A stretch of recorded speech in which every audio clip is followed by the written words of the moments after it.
Hello बच्चों, let us read the question. The question says in triangle ABC in which the line joining I, the incenter, and O, the circumcenter of a triangle, is parallel to the side BC where B is greater than C.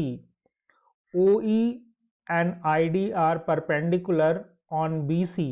Then the value of cos B plus cos C is equal to, we have 4 options. तो सबसे पहले बच्चों हम लोग इसमें देखेंगे क्या की कॉन्सेप्ट है. तो की कॉन्सेप्ट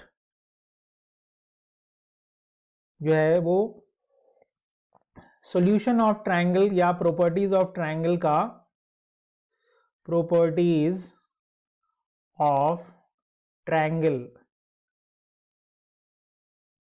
ट्रायंगल में हम लोग देखेंगे कि इन सेंटर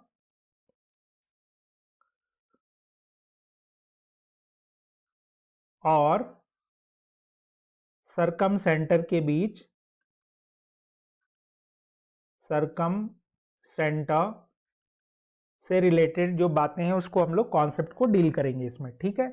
तो सबसे पहले हमारे पास एक ट्रायंगल ABC होना चाहिए. तो हम लोग एक ट्रायंगल ABC बना लेंगे. So we have triangle ABC, right.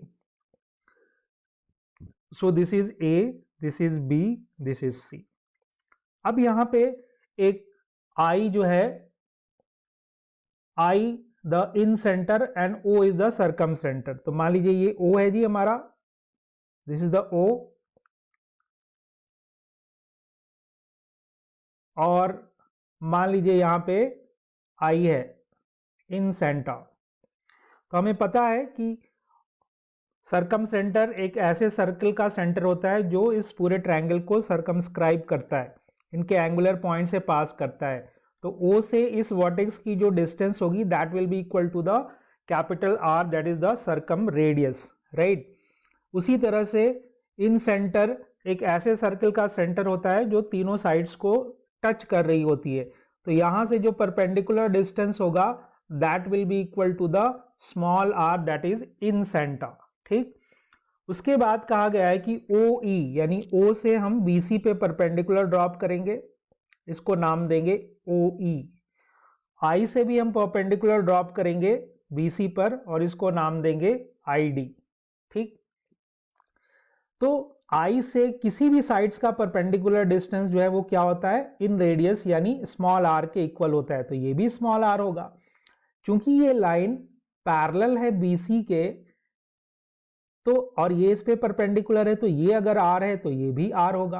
तो सबसे पहले तो यहां हम देख लेंगे फ्रॉम द डायग्राम की OE एंड ID दोनों इक्वल है और किसके बराबर है, स्मॉल r के इक्वल है, राइट. फिर हम लोग यहां आते हैं.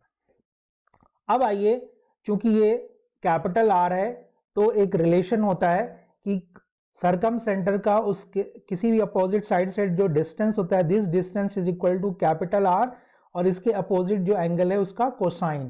तो OE that will be equal to capital R into cos A, right.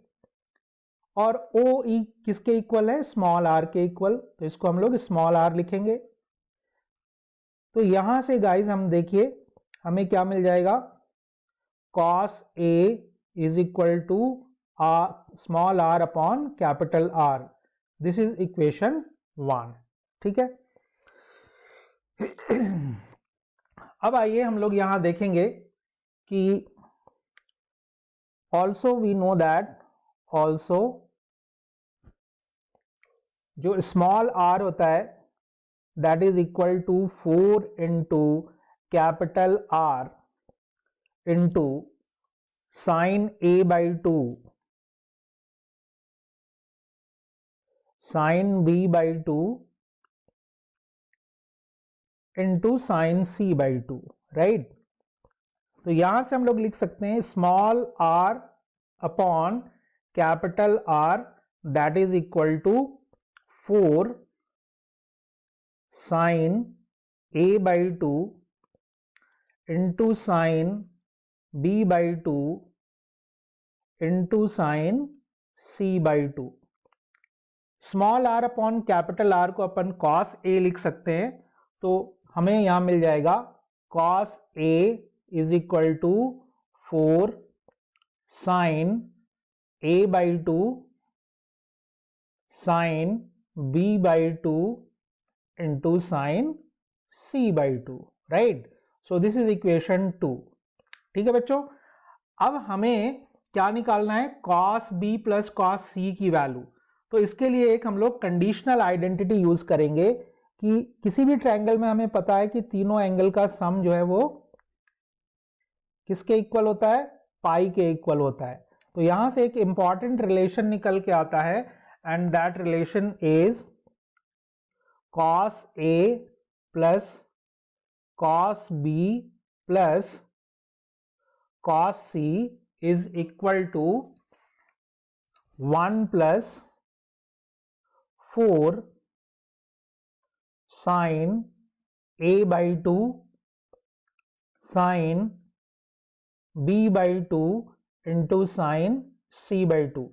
Properties of triangle में गाइज हमें अलग अलग कंडीशंस में अलग फॉर्मूले हमें याद जरूर होने चाहिए, तभी हम लोग क्वेश्चंस को ठीक से कर पाएंगे। अब देखिए 4 sine A by two sine B by two sine C by two की वैल्यू कितनी है, कॉस ए के इक्वल है, तो इसकी वैल्यू यहां रख देंगे। देयरफॉर हमारे पास आ जाएगा, देखिए cos A plus cos B plus cos c is equal to 1 plus cos a. This cos a and this cos a will be cancelled out, and finally we will have cos b plus cos c is equal to 1. तो इसकी value बच्चों कितनी आ जाएगी, 1। अब हम लोग option में देखते हैं, तो देखिए चारों ऑप्शन में सी ऑप्शन जो है उसमें cos b plus cos c की वैल्यू 1 आ रही है। सो हमारा जो फाइनल आंसर है that is C, right? So this is the final answer guys, and I hope you understood it well.